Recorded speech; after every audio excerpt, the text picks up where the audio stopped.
Hello guys, एक बार फिर हमारे यूट्यूब चैनल ड्रीम्स मेकर में आपका बहुत बहुत स्वागत है। तो जैसा कि हमने अपने पिछले क्लास में प्रियम्बल प्रस्तावना के शब्दों के बारे में बात की थी। हमने पिछली क्लास में समाजवाद और संप्रभुता दो शब्दों पे हमने वीडियो बनाया था, दो शब्दों के बारे में हमने जाना था। तो अब हम अगली जो हमारी क्लास है, इस क्लास में हम संविधान में जो प्रस्तावना है, प्रस्तावना के अगले कुछ शब्दों के बारे में हम जानेंगे। तो चलिए स्टार्ट करते हैं। स्टार्ट करने से पहले चैनल को लाइक, सब्सक्राइब और शेयर जरूर कर दीजिए और बेल आइकन पर प्रेस करिए, क्योंकि आने वाली वीडियो का नोटिफिकेशन आपको मिल जाएगा। चलिए तो स्टार्ट करते हैं प्रस्तावना के शब्द, जिसमें कि हमारा जो अगला शब्द है वो है धर्मनिरपेक्षता। धर्मनिरपेक्षता यानी कि सेक्युलरिज्म।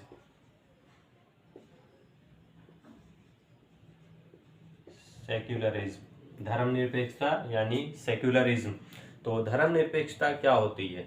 धर्मनिरपेक्षता मतलब भारत के बारे में अगर हम बात करें तो भारत के संविधान की प्रस्तावना में जो धर्मनिरपेक्षता शब्द दिया गया है, इसका मतलब होता है कि भारत में सभी धर्मों का सम्मान किया जाता है, भारत में सभी धर्मों को रेस्पेक्ट दिया जाता है और किसी को भी, भारत में रहने वाले किसी भी नागरिक को किसी भी धर्म को अपनाने का, किसी भी धर्म को मानने का अधिकार दिया गया है।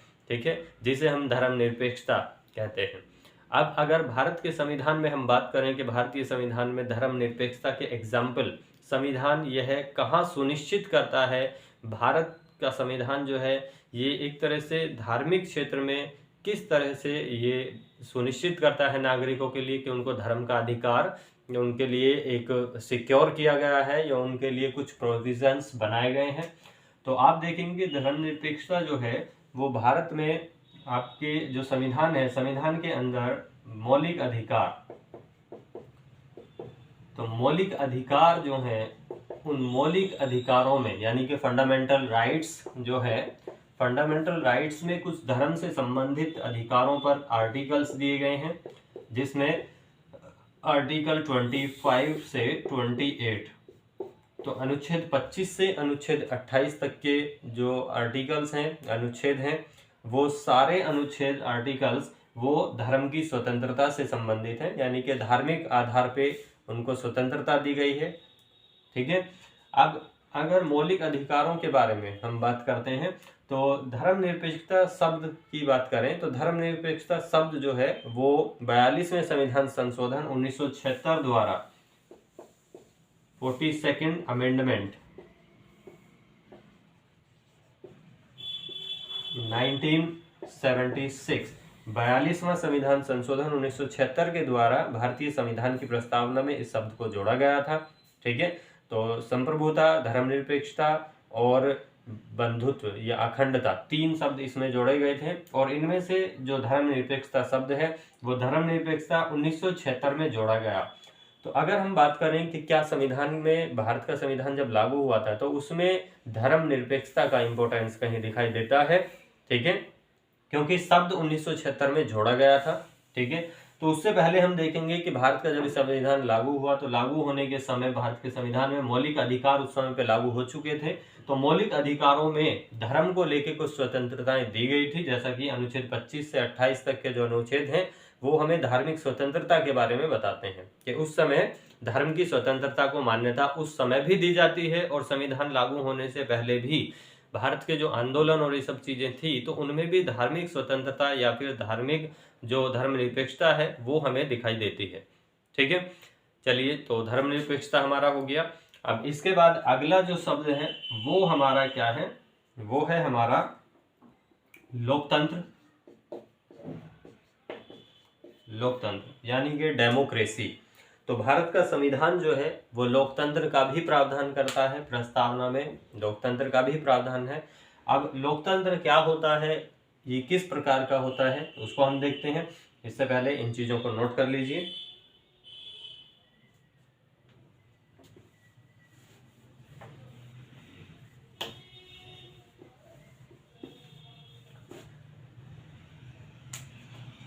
चलिए अगला हमारा शब्द है लोकतंत्र,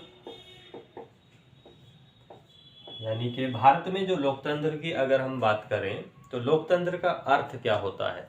लोकतंत्र का अर्थ होता है कि जो देश की जो सर्वोच्च शक्ति होती है, जो मेजर पावर होती है कंट्री की, देश की जो पूरी सुप्रीम पावर है, वो लोगों के हाथ में होती है, यानी कि पब्लिक के हाथ में होती है, जनता के हाथ में पावर होती है। ठीक है, तो उसे हम लोकतांत्रिक देश कहते हैं या फिर लोकतांत्रिक व्यवस्था कहते हैं। अब यह लोकतंत्र जो है यह दो प्रकार का होता है, जिसमें एक प्रत्यक्ष लोकतंत्र होता है और दूसरा होता है अप्रत्यक्ष। प्रत्यक्ष मतलब डायरेक्ट और अप्रत्यक्ष मतलब इनडायरेक्ट। इनडायरेक्ट, तो प्रत्यक्ष और अप्रत्यक्ष दो तरीके का लोकतंत्र होता है। तो प्रत्यक्ष लोकतंत्र जो होता है, इस प्रत्यक्ष लोकतंत्र में क्या होता है कि लोग अपनी शक्ति का, यानी कि लोग अपनी पावर का यूज डायरेक्ट करते हैं। ठीक है, मतलब लोगों की शक्ति का उपयोग, लोगों की शक्ति का उपयोग प्रत्यक्ष रूप से किया जाता है। ठीक है, अर्थात इसमें क्या है, जैसे कि फॉर एग्जांपल अगर हम लें तो स्विट्जरलैंड जो कंट्री है, स्विट्जरलैंड, तो स्विट्जरलैंड में प्रत्यक्ष लोकतंत्र को अपनाया गया है। वहां पे लोकतांत्रिक व्यवस्था वो प्रत्यक्ष रूप से, मतलब कोई भी कानून नियम कुछ भी जो बनाया जाता है वो पब्लिक के डिमांड के अनुसार या पब्लिक के लागू करने के अनुसार ही, यानी कि उसमें पब्लिक को डायरेक्ट पावर दी गई है।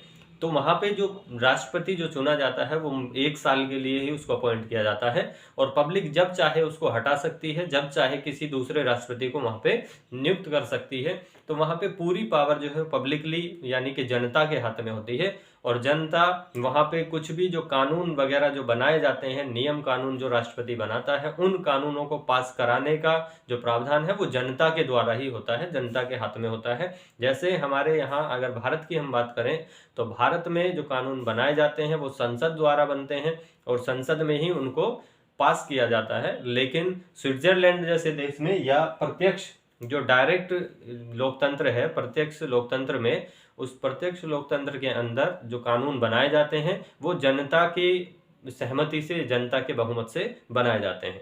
ठीक है, जैसा कि स्विट्जरलैंड में किया जाता है। ठीक है, चलिए, तो ये हो गया डायरेक्ट यानी कि स्विट्जरलैंड में। अब अप्रत्यक्ष जो होता है, ये अप्रत्यक्ष भी दो तरीके का होता है। अप्रत्यक्ष लोकतंत्र की अगर हम बात करें, इनडायरेक्ट डेमोक्रेसी, तो ये दो तरीके की होती है। एक होती है प्रतिनिधित्व लोकतंत्र,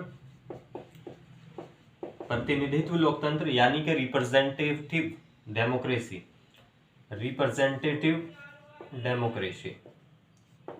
ठीक है, या फिर इसको हम बोल सकते हैं संसदीय लोकतंत्र, संसदीय लोकतंत्र। ठीक है, पार्लियामेंट्री डेमोक्रेसी। और दूसरी होती है राष्ट्रपति के अधीन यानी प्रेसिडेंशियल डेमोक्रेसी, राष्ट्रपति के अधीन। ठीक है, राष्ट्रपति के अधीन या फिर प्रेसिडेंशियल,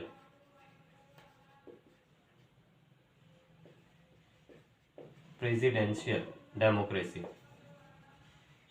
ठीक है, अंडर प्रेसिडेंट,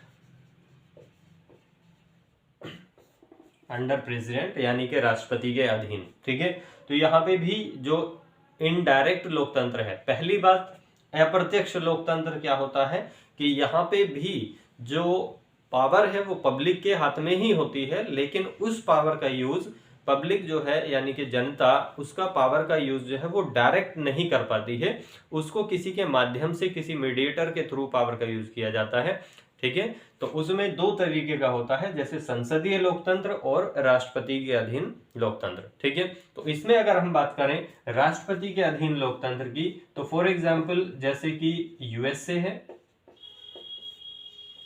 ठीक है, तो यूएसए में क्या है, यूएसए में जो प्रेसिडेंट के इलेक्शन होते हैं वो डायरेक्ट होते हैं। ठीक है, मतलब सॉरी, इनडायरेक्ट लोकतंत्र है वहां पे, और पब्लिक जो है, पब्लिक अपने लीडर को यानी कि जो राष्ट्रपति है उसको चुना जाता है और वहां पे नियम कानून जो भी बनाया जाता है वो राष्ट्रपति के अंडर में बनाए जाते हैं। ठीक है। तो यूएसए में राष्ट्रपति के द्वारा कानून बनते हैं, और राष्ट्रपति को कौन चुनता है? वहां की पब्लिक। तो एक तरह से वहां पे भी जो पावर है वो पब्लिक के हाथ में ही है, लेकिन कानून बनाने की शक्ति जो है, या फिर किसी भी तरह के ऑर्डिनेंस, कुछ भी जो कानून नियम बनाने की पावर, वो यूएसए के प्रेसिडेंट के हाथ में है। यानी कि डायरेक्टली पब्लिक उसका यूज नहीं कर पाती है, वो प्रेसिडेंट को चुनेगी और प्रेसिडेंट कानून बनाएगा। ठीक है। तो एक तरह से ये क्या हो गया, ये राष्ट्रपति के अधीन डेमोक्रेसी हो गई। ठीक है। दूसरा, जैसे कि प्रतिनिधित्व लोकतंत्र यानी कि संसदीय लोकतंत्र की अगर हम बात करें, तो संसदीय लोकतंत्र का एग्जाम्पल है भारत। भारत में संसदीय यानी कि पार्लियामेंट्री डेमोक्रेसी को अपनाया गया है। तो अब देखेंगे कि भारत में भी जो डेमोक्रेसी है वो अप्रत्यक्ष है। हमारे भारत में जैसे प्रधानमंत्री के इलेक्शन होते हैं, ठीक है, या फिर राष्ट्रपति के इलेक्शन होते हैं, तो वो राष्ट्रपति के इलेक्शन हम अपने देश का जो प्रमुख है उसको चुनते हैं। यानी कि यहाँ पे भी चुनने की जो क्षमता है वो किसके पास है? लोगों के पास है। तो एक तरह से शक्ति किसके हाथ में आ जाती है? लोगों के पास। ठीक है। तो इसको क्या कहते हैं? लोकतंत्र। लेकिन लोकतंत्र में वो इनडायरेक्ट लोकतंत्र हो गया, क्योंकि हम राष्ट्रपति को डायरेक्ट नहीं चुनते हैं। ठीक है। और कोई भी कानून जो भी बनाया जाता है वो संसद के द्वारा बनाए जाते हैं, जिसमें भारत की आम जनता का यानी कि पब्लिक का कोई रोल नहीं होता है। ठीक है। लेकिन वहां पे जो चुने गए लोग हैं वो पब्लिक के द्वारा ही या भारत की जनता के द्वारा ही चुने गए लोग हैं। ठीक है। और वो कानून बनाते हैं। तो इसलिए इसको हम अप्रत्यक्ष डेमोक्रेसी या अप्रत्यक्ष लोकतंत्र कहते हैं, जिसमें संसद में, जैसे भारत के अंदर संसदीय व्यवस्था को अपनाया गया है, तो संसद का अधिकार होता है कि वो भारतीयों के लिए या भारत की जनता के लिए कानून बनाए, और उसमें कानून बनाने के लिए जो लोग हैं उनको चुना किसके द्वारा गया है? उसको भारत की जनता के द्वारा ही चुनाया गया है। तो इसलिए यहाँ पे भी जो पावर है वो जनता के हाथ में है, लेकिन डायरेक्ट नहीं है। ठीक है। क्योंकि कानून बनाने का अधिकार संसद को दिया गया है। तो इस व्यवस्था को हम कहते हैं संसदीय लोकतंत्र। ठीक है। आई होप ये आपको क्लियर हो चुका होगा। तो इसका बेस्ट एग्जांपल है इंडिया, भारत। ठीक है। चलिए इसको नोट करिए, फिर आगे बढ़ते हैं। ठीक है। और जैसे कि इसमें अगर बात करें तो संसदीय लोकतंत्र में जो विधायिका है, यानी कि जो लेजिस्लेचर है, जो कानून बनाने वाली विधायिका है, वो लोकसभा के प्रति या लोगों के प्रति उत्तरदायी होती है। ठीक है। उसकी जिम्मेदारी होती है, कोई रेस्पॉन्सिबल है लोगों के लिए। ठीक है। उसको जवाब देना होता है लोगों को। ठीक है। तो वो क्या कहलाती है? संसदीय लोकतंत्र या प्रतिनिधित्व, रिप्रेजेंटेटिव डेमोक्रेसी। ठीक है। क्लियर? चलिए इसको नोट करिए, आगे बढ़ते हैं फिर।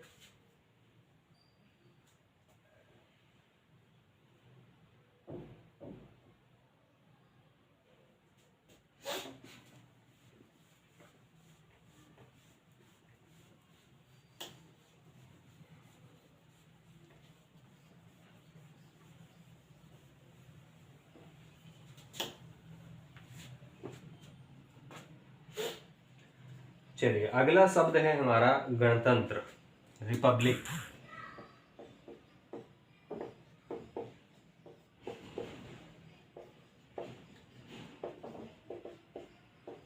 गणतंत्र या रिपब्लिक। तो अगला शब्द हमारा रिपब्लिक या गणतंत्र है। तो देखिए गणतंत्र जो है ये एक तरह से लोकतंत्र का ही एक पार्ट समझा जाता है। ठीक है। लोकतंत्र का ही एक दूसरा रूप समझ लीजिए। तो ये जो है, इसमें अगर हम बात करें लोकतंत्र की, ठीक है, तो लोकतंत्र का ही एक पार्ट यानी कि डेमोक्रेसी का ही एक पार्ट इसको माना गया है। ठीक है। जिसमें डेमोक्रेसी में एक डेमोक्रेसी की अगर हम बात करें, एक होती है राजतंत्र। ठीक है। राजतंत्र यानी कि मोनार्की सिस्टम, और एक होता है गणतंत्र यानी कि रिपब्लिक। ठीक है। तो एक तरह से हम कह सकते हैं कि लोकतंत्र का ही एक दूसरा रूप जो है वो गणतंत्र होता है। ठीक है। अब राजतंत्र की अगर हम बात करें तो राजतंत्र में यहाँ पे राजा या रानी का शासन होता है। राजा रानी का शासन यानी पे यहाँ के किंग और क्वीन, इनका शासन होता है। जैसे कि फॉर एग्जाम्पल अगर हम बात करें ब्रिटेन में, यूके में। तो यूके में राजा और रानी का शासन होता है और उनमें जो आने वाला उत्तराधिकारी उनका होता है, सक्सेसर होता है, वो उन्हीं की फैमिली से बिलोंग करता है। It means generation to generation चलता रहता है। तो उसमें लोगों का एक जो डेमोक्रेसी वहां पे है वो राजा और रानी के द्वारा उनको लोगों को दी जाती है, ठीक है, लेकिन वो लिमिटेड होती है। तो उसका कोई मतलब नहीं बनता। यहाँ पे जो भी कानून नियम बनाने का जो पूरा सिस्टम है वो राजा और रानी के अंडर में चलता है, ठीक है। तो इसका एग्जाम्पल यूके है, ठीक है। तो जनरेशन टू जनरेशन वहां पे राजा रानी का बनना, इट मीन्स वहां पे लोगों के पास चुनाव करने की या निर्वाचन की कोई शक्ति नहीं होती है। वो किसी को नॉमिनेट नहीं कर सकते हैं, इलेक्टेड नहीं कर सकते हैं। तो लोगों को इतनी पावर वहां पे नहीं दी गई है, ठीक है। दूसरा सिस्टम है हमारा गणतंत्र का। तो गणतंत्र के अंदर लोगों को ही पावर दी जाती है। यहाँ पे जो देश का जो प्रमुख होता है, head of the state, head of the state जो है, जो देश का प्रमुख है, उसको इलेक्टेड किया जाता है, इलेक्टेड बाय द पीपल। तो उसको लोगों के जो द्वारा ही चुना जाता है, ठीक है। तो उसको जनता के द्वारा चुना जाता है। तो इसको हम बोलते हैं गणतंत्र व्यवस्था या रिपब्लिक स्टेटमेंट, ठीक है।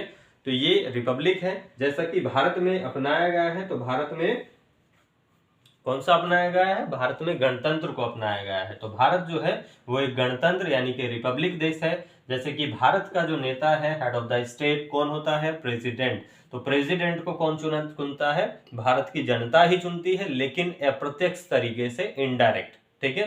तो इनडायरेक्टली भारत का जो लीडर है या हेड ऑफ द स्टेट है उसको पब्लिक चुनती है। तो यहाँ पे पब्लिक को राइट दिया गया है, ठीक है। यहाँ पे भी सर्वोच्च संस्था जो है वो जनता को ही माना गया है, पब्लिक को ही माना गया है, ठीक है। जैसे कि भारत के राष्ट्रपति को 5 साल के लिए उसका एक टाइम होता है, ये सब चीजें होती है। लेकिन इसमें क्या होता है, यहाँ पे राजा रानी का जो शासन होता है उसका कोई एक ड्यूरेशन नहीं है कि 4 साल 5 साल कितने समय के लिए चुना जाएगा। लेकिन इसमें एक फिक्स ड्यूरेशन होता है कि मान लीजिए भारत का जो प्रेसिडेंट है उसको 5 साल के लिए चुना जाता है, अप्रत्यक्ष निर्वाचन से चुना जाता है, ठीक है, लोगों के द्वारा चुना जाता है। तो ये सारी चीजें गणतंत्र व्यवस्था के अंदर होती हैं, ठीक है।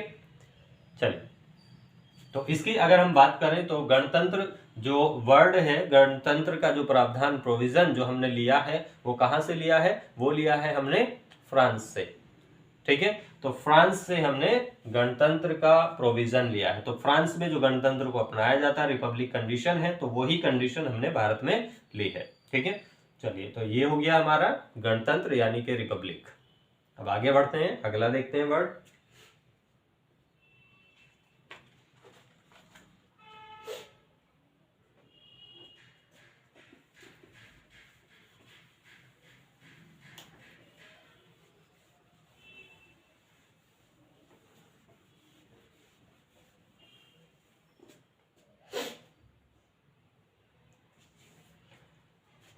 चलिए, अगला शब्द है हमारा न्याय यानी कि जस्टिस।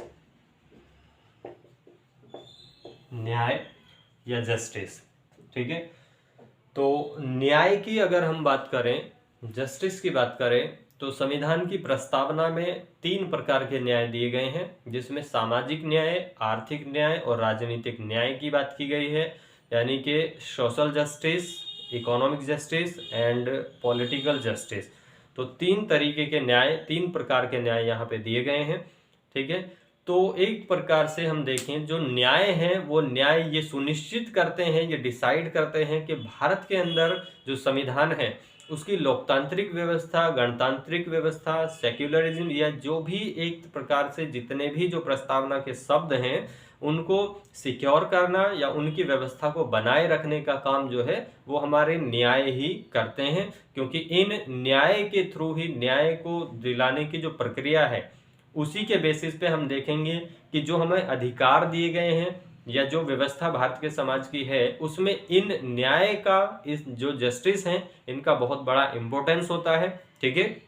तो इसमें 3 प्रकार के न्याय दिए गए हैं। जैसे कि अब 3 प्रकार के न्याय कौन कौन से हैं? पहला है कौन सा? Social justice, social justice. Economic justice और थर्ड कौन सा, पॉलिटिकल जस्टिस।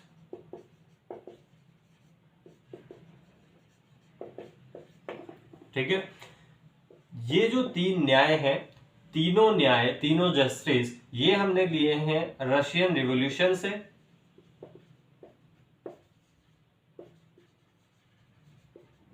रशियन रिवॉल्यूशन 1917 में जो रूस की क्रांति हुई थी, या उसको बोल्शेविक रिवॉल्यूशन भी बोलते हैं, बोल्शेविक रिवॉल्यूशन। तो इससे ये तीनों वर्ड्स या तीनों न्याय लिए गए हैं। ठीक है, अब सोशल जस्टिस, इकोनॉमिक जस्टिस और पॉलिटिकल जस्टिस, ये तीनों जो समानता, ये तीनों जो न्याय हैं, वो तीनों न्याय हमें भारत के संविधान में कहाँ देखने को मिलती हैं।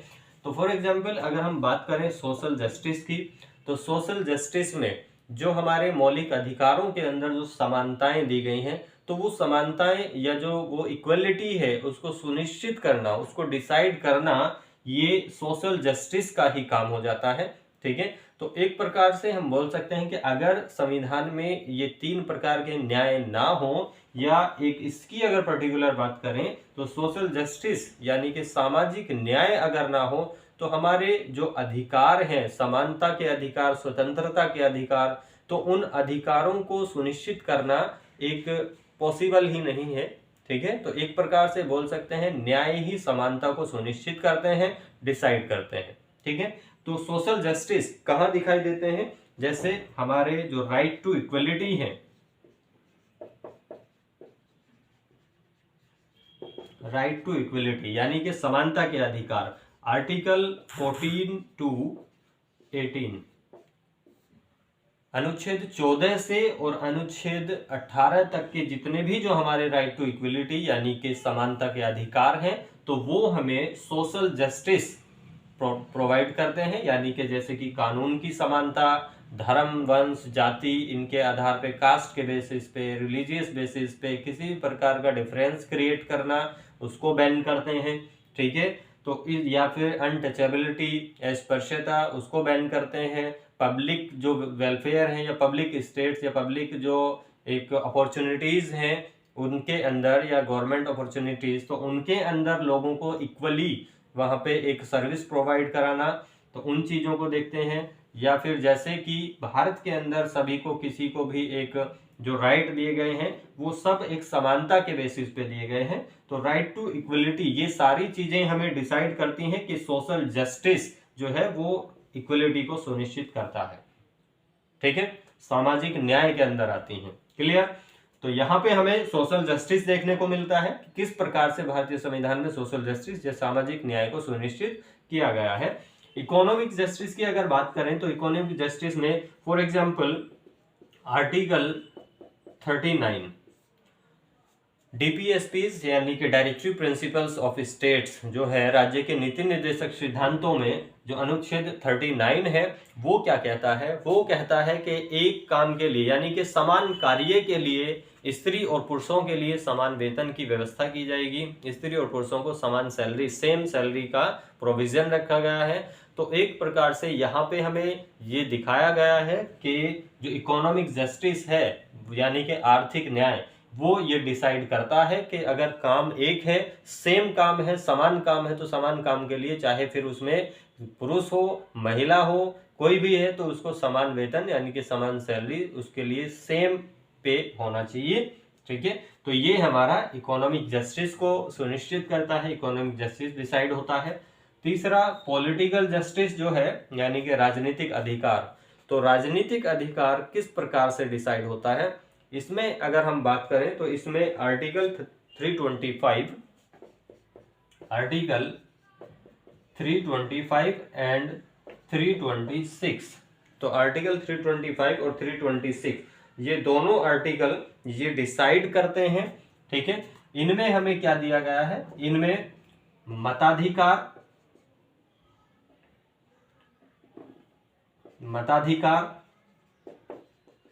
यानी कि वोटिंग राइट, वोट करने का जो राइट है, वो दिया गया है, और हमें चुनाव लड़ने का अधिकार,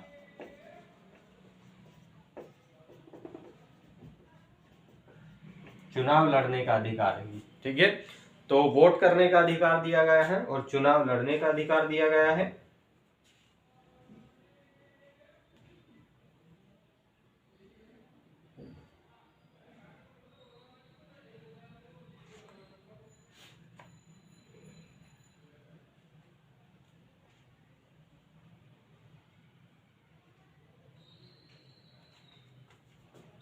ठीक है, अच्छा ये उल्टा हो गया, एक सेकेंड।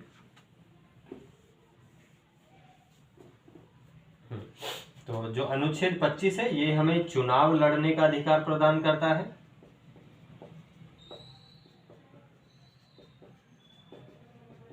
ठीक है। यानी कि कोई भी व्यक्ति, देश का कोई भी व्यक्ति उसकी कुछ कैपेबिलिटीज के अकॉर्डिंग जो है धर्म, वंश, जाति, इसके भेदभाव के अकॉर्डिंग उसमें कोई डिफरेंस क्रिएट नहीं किया जाएगा।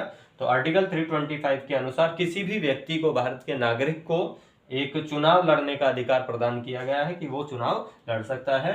और आर्टिकल 326 में यानी कि यहाँ पे क्या दिया गया है, मताधिकार, वोटिंग राइट, यानी कि राइट टू वोट, वोट करने का अधिकार, ठीक है। तो वोट करने का अधिकार यहाँ पे दिया गया है, चुनाव लड़ने का अधिकार दिया गया है। तो ये जो अधिकार हैं ये एक प्रकार से किस प्रकार के अधिकार हैं, पॉलिटिकल जस्टिस, यानी कि ये राजनीतिक अधिकार हमें प्रोवाइड किए गए हैं, ठीक है।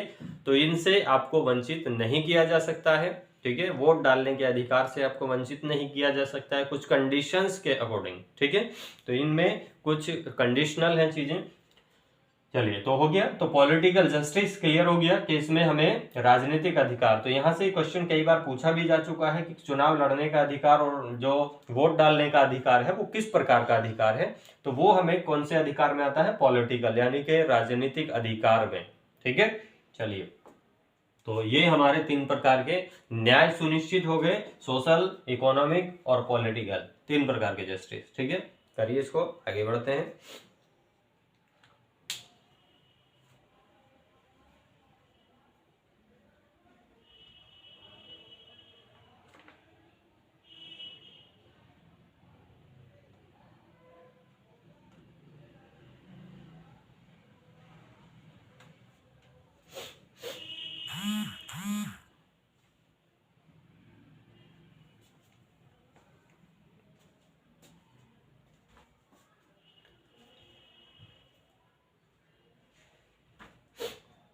चलिए, तो आज का क्लास यहीं पे रोकते हैं, ठीक है। आज हमने पढ़ा है धर्मनिरपेक्षता को, लोकतंत्र को, गणतंत्र को और 3 प्रकार के न्याय। आज हमने इसको कंप्लीट किया है। अगली क्लास में हम कंप्लीट करेंगे जो बचे हुए शब्द हैं, जैसे कि स्वतंत्रता, समानता और बंधुत्व, अखंडता, इनको हम कंप्लीट करेंगे। तो हमारे संविधान की जो प्रस्तावना के शब्द हैं वो हमारे पूरे हो जाएंगे। और इसके बाद फिर प्रस्तावना से संबंधित कुछ केस हमने कुछ केस पे हमने कुछ डिस्कस किया था, छोटा सा, ठीक है। जैसे कि बेरूबाड़ी केस और केशवानंद भारती केस। तो इन दोनों केसेस से रिलेटेड एक वीडियो हम अगला इसके बाद बनाएंगे, ठीक है, जिसमें हम डिटेल में बेरूबाड़ी केस को जानेंगे और केशवानंद भारती केस के बारे में जानेंगे, क्योंकि दोनों का संबंध भारत की प्रस्तावना से रहा है, ठीक है। तो चलिए, आज के लिए इतना ही। तो चैनल को लाइक, सब्सक्राइब और शेयर जरूर कर दीजिए और बने रहिए हमारे साथ हमारे यूट्यूब चैनल ड्रीम्स मेकर पे, और शेयर करिए चैनल को, ठीक है। चलिए, तो थैंक यू, धन्यवाद।